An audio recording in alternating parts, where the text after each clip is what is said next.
Hey guys, welcome back to the channel. This is Side Dental Vlogs and you all are welcome to yet another vlog. तो बहुत दिनों से OSMF के ऊपर कोई video नहीं बनाया था, तो आज का जो वीडियो होगा पर्टिकुलरली OSMF के ऊपर होगा। OSMF अगर आप नहीं जानते हैं, OSMF का पूरा फुल फॉर्म है ओरल सबम्यूकस फाइब्रोसिस। ये एक म्यूकोक्यूटेनियस डिजीज है जिसमें आपके जो ओरल कैविटी के अंदर कोलेजन फाइबर्स हैं वो काफी ज्यादा हार्ड हो जाते हैं, इलास्टिक फाइबर्स खत्म हो जाते हैं, जिसकी वजह से आपका माउथ ओपन नहीं होता है और उसमें काफी ज्यादा माउथ के अंदर फाइब्रोसिस हो जाती है। ये फाइब्रोसिस हमको पता चलती है कि नहीं?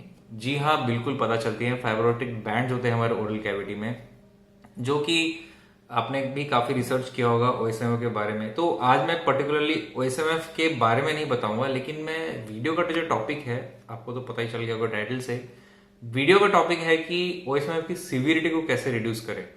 तो according to Mehta and et al, आप एक आर्टिकल देख सकते हैं गूगल में मेहता एटॉल का, उसमें ग्रेडिंग होती है ओएसएमएफ की 1 2 3 4।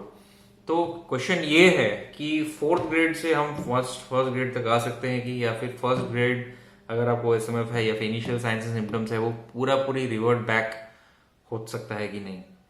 इसके ऊपर मैंने और भी वीडियो बनाया है कि ओएसएमएफ डज ओएसएमएफ रिड्यूस और नॉट, और does OSMF converts into cancer. तो ये वीडियोस आप मेरी जाके प्लेलिस्ट में कम से कम 33-34 वीडियोस मैंने ओएसएमएफ के ऑलरेडी बना चुका हूँ। तो बेसिकली हम लोग सब एंटीऑक्सीडेंट्स खाते हैं, एसएम फाइब्रो, लाइकोपीन और ब्लैक ग्रेप सीड एक्सट्रैक्ट खाते हैं, या फिर हल्दी एक्सट्रैक्ट खाते हैं जिसको करक्यूमिन बोलते हैं, एलोवेरा खाते हैं, दुनिया भर की हम चीजें करती है। लेकिन हमें कैसे पता चलेगा कि हमारा ग्रेड ऑफ ओएसएमएफ रिड्यूस हो रहा है कि नहीं, और क्या ये एक्चुअली में रिड्यूस होता है, क्या हम माउथ ओपनिंग पहले ऐसे अचीव कर सकते हैं। तो सब सच्चाई मैं आपको बताऊंगा, जो मैं पिछले 15 सालों से एक्सपीरियंस कर रहा हूँ वो सब मैं इस वीडियो में बताऊंगा। तो देखिए, पहली बात करते हैं जो इनिशियल स्टेजेस में है ओएसएमएफ के, इनिशियल साइंस एंड सिम्टम्स। तो सबसे पहला चीज जो है, आप लोगों को टेंशन लेने की कोई भी जरूरत नहीं है। अगर आपको ओएसएमएफ है तो ये बहुत बड़ी बीमारी नहीं है। आप बिल्कुल शांत मन से इस वीडियो को देखें और बिल्कुल शांत होके ये सोचें कि आपका जो भी कंडीशन खराब है वो ये समय निकल जाएगा और अच्छे दिन सामने आएंगे और ओएसएमएफ अच्छा होगा। तो इनिशियल साइंस एंड सिम्टम्स जो होती हैं वो बर्निंग सेंसेशन होती है।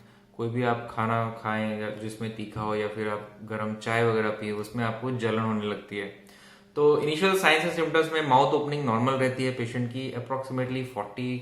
माउथ ओपनिंग जो बुक्स में दिया होता है, normal range of mouth opening 38 mm to 55 mm, मतलब 3.8 सेंटीमीटर से लेके 5.5 सेंटीमीटर तक माउथ ओपनिंग अगर आपकी है तो वो नॉर्मल है। तो अगर आपके 3 फिंगर्स माउथ में जा रहे हैं, आप चेक कर सकते हैं ऐसे, तो मतलब आप नॉर्मल है। और आप नॉर्मल हाथ से खाना खा रहे हैं तो आप बिल्कुल ठीक हो जाएंगे। और आपका जो जितने भी, सबसे पहली चीज जो है, जितनी भी जो हैबिट्स हैं उसको पहले छोड़िए, क्योंकि सिर्फ गुटखा, पान मसाला और सुपारी से ही वैसे में बढ़ता नहीं है, बल्कि अगर आप इन सब चीजों के साथ अगर आप अल्कोहल भी ले रहे हैं, that also creates a lot of impact. मतलब वो भी ज्यादा एक एडिटिव फैक्टर बन जाता है ओएसएमएफ ग्रेडिंग इंक्रीज करने में और कैंसर डेवलप होने में। तो ओएसएमएफ का मतलब ये नहीं होता कि ये कैंसर होता है। इसका नाम दिया गया है pre malignant lesion and conditions. इसका दूसरा नाम अभी जो चेंज हुआ है अकॉर्डिंग टू डब्ल्यूएचओ, वो है potentially malignant disorders. Potentially malignant मतलब it is not malignant, it is potentially, it can become, it has the potential to change into malignancy if you don't control your habits, if you don't stop alcohol, if you don't stop गुटखा, पान मसाला, सुट्टी, जो भी है। तो ये सारी चीजें आपको बंद करनी पड़ेंगी, तभी जाके आपका जो ओरल कैविटी जो म्यूकोसा है वो एट्रोफिड हो गया, उसमें धीरे धीरे एपिथेलियम ग्रो होगी, जो आपके बॉडी में जितने भी सेल्स हैं, जो फ्री रेडिकल्स हैं, वो अमाउंट उसका कम होगा। तो इसलिए हम लोग वो फ्री रेडिकल्स कम करने के लिए हम लोग एंटीऑक्सीडेंट देते हैं। हम लोग बेसिकली ओएसएमएफ ठीक करने के लिए एंटीऑक्सीडेंट्स नहीं दे रहे हैं, हम आपकी बॉडी में जितने भी फ्री रेडिकल्स हैं, कैंसर प्रोड्यूसिंग सेल्स हैं, उसको रिड्यूस करने के लिए हम एंटीऑक्सीडेंट्स देते हैं। तो ये हो गया आपका ओएसएमएफ का इनिशियल स्टेजेस। इनिशियल स्टेजेस वालों को कोई भी टेंशन लेने वाली बात नहीं है, वो अपने आप धीरे धीरे कम हो जाता है। अब आप पूछेंगे सर कितने दिन में कम होता है? ये डिपेंड करता है पेशेंट की इम्यूनिटी के ऊपर, पेशेंट की जेनेटिक्स के ऊपर। कुछ लोग आप देख रहे होंगे, आपके फ्रेंड्स वगैरह में ऐसे लोग जो गुटखा, पान मसाला बहुत खाते हैं, लेकिन उनकी माउथ ओपनिंग पूरी नॉर्मल है, उनको कोई बर्निंग सेंसेशन नहीं है। वो लोग काफी ओल्ड एज इंडिविजुअल्स भी आप लोग देखते होंगे जो कि 80+ हैं, वो भी गुटखा, पान मसाला, जो भी पान खाते हैं, लेकिन उनका सब कुछ नॉर्मल है। ओएसएमएफ का कुछ भी नहीं है उनको।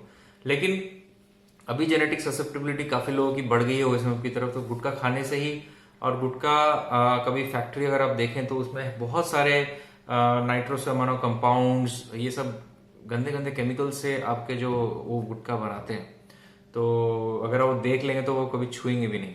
तो ये जो केमिकल्स होते हैं ये काफी ज्यादा ऑल्टर कर देते हैं आपके स्किन को। अब बात आती है जो मिडिल स्टेज होते हैं, जो स्टेज 2 और 3। स्टेज 2 और 3 में, स्टेज 2 में क्या होता है कि रिकरेंट अल्सर्स होने लगते हैं ओरल कैविटी में, along with mouth opening reduce रहती है इसमें 20 mm to 30 mm, और अल्सरेशन बहुत ज्यादा होते हैं। ब्लांचिंग काफी ज्यादा विजिबल होने लगती है स्टेज 2 में। ब्लांचिंग मतलब कि जो ओरल कैविटी है वो बहुत ज्यादा व्हाइटिश होने लगती है, और हमारी जो टंग मूवमेंट्स हैं वो रेस्ट्रिक्टेड होने लगती हैं। टंग मूवमेंट्स मतलब कि अगर मैं आपको बोलूं कि आप अपना टंग को अपने तालू में लगा सकते हैं मुंह खोल के, तो अगर आप नहीं लगा पा रहे हैं मतलब ये OSMF का एडवांस स्टेज की तरफ बढ़ रहा है।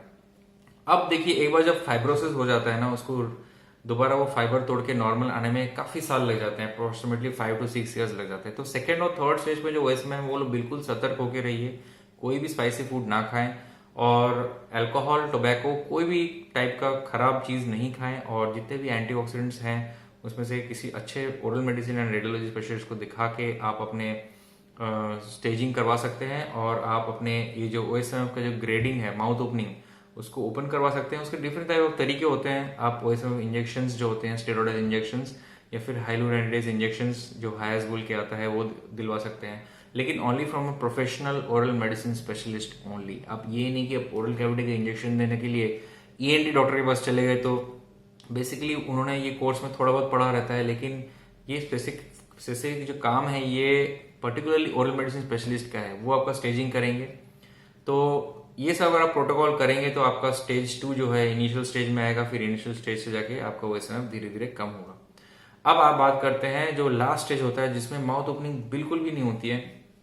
तो ओनली वो जो लास्ट स्टेज, जब माउथ ओपनिंग बिल्कुल नहीं, मतलब मैं बोल रहा हूँ कि एक चम्मच भी मुश्किल से आपके ओरल कैविटी में नहीं जाता है, तो वो है स्टेज 4 OSMF। एंड इन लोगों को बहुत ज्यादा केयर करना होता है, क्योंकि अब मुंह नहीं खुल रहा है तो मुंह के अंदर ब्रश भी नहीं जाता है, मुंह ओरल कैविटी क्लीन भी नहीं हो पाती है, तो उसकी वजह से दांत में केरीज भी लग जाता है, और इस केरीज अगर दांत में हो गया और दांत में पेन स्टार्ट हो गया तो मुंह नहीं खुल रहा है, अब दांत निकालना बहुत मुश्किल होता है, पेशेंट को बहुत ज्यादा दिक्कत होने लगती है।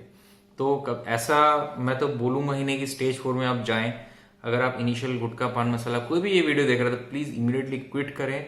स्टेज 4 से निकल के स्टेज 1 में आना इज इम्पॉसिबल विद मेडिसिन।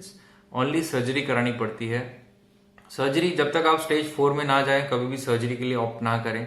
हमेशा स्टेज 4 एंड अबव से ही अगर आप जाएं तो तभी आप सर्जरी करवा के ओरल कैविटी की सर्जरी करवा सकते हैं, जिसमें फ्लैप सर्जरीज आती हैं वेरियस काइंड्स की, पेडिकल फ्लैप और बहुत सारे फ्लैप्स हैं, वो सर्जन्स का काम है करना। तो basically up till stage 3 it is recoverable to some extent, लेकिन स्टेज 4 में अगर आप फिर भी, बहुत लोग गुटखा खाते हैं, तो स्टेज 4 में आने के बाद ही it may lead to cancer. तो ये जो वीडियो था बेसिकली एक अवेयरनेस वीडियो था, और अगर आप सोच रहे हैं कि अगर आप OSMF हो गया और आपकी लाइफ खत्म हो गई, ऐसा बिल्कुल भी नहीं है, क्योंकि 99% of OSMF patients think like that, और उनके अंदर माइंड में काफी ज्यादा चेंजेस आने लगते हैं। वो अपने मिरर में बहुत ज्यादा अपना ओरल कैविटी देखने लगते हैं, सेल्फीज लेते हैं माउथ का ही, अपने पेरेंट्स, रिलेटिव्स, फ्रेंड्स को बोलते हैं मेरे ओरल कैविटी में जाके देख। तो ये सब आपको बंद करना चाहिए। आपको हमेशा अपने ओरल कैविटी की ओर से ध्यान हटाना चाहिए, क्योंकि अगर आप ज्यादा सोचेंगे भी तो उसकी वजह से भी आपको प्रॉब्लम आ सकती है मेंटली, और अपने फ्रेंड्स, फैमिली के साथ भी फाइटिंग भी हो सकती है इन सब चीजों की वजह से। वो लोग बोलेंगे क्या तू इसी बारे में बात करता है, यही सोचता रहता है, रात को नींद सोता नहीं है। तो ये इस टाइप की काफी प्रॉब्लम्स OSMF पेशेंट्स फेस करते हैं। OSMF का मतलब कैंसर नहीं है, इतना आप जान लीजिए, और OSMF धीरे धीरे धीरे कम हो जाता है अगर आप हैबिट छोड़ दें। तो आज का वीडियो यहीं एंड करता हूं। I hope you like it. अगर आपको ये चैनल पसंद आया तो please do subscribe to my channel, और अगर आप देख रहे हैं वो ज्वाइन बटन आपको सब्सक्राइब बटन के साइड में देख रहे हैं, तो you can join me by being a paid member. Payment बहुत ही कम है, 30 रुपीज है by basic member, ultra member का 150 रुपीज है। तो you can personally connect with me, and do like this video if you like this channel. Take care, have a very good day.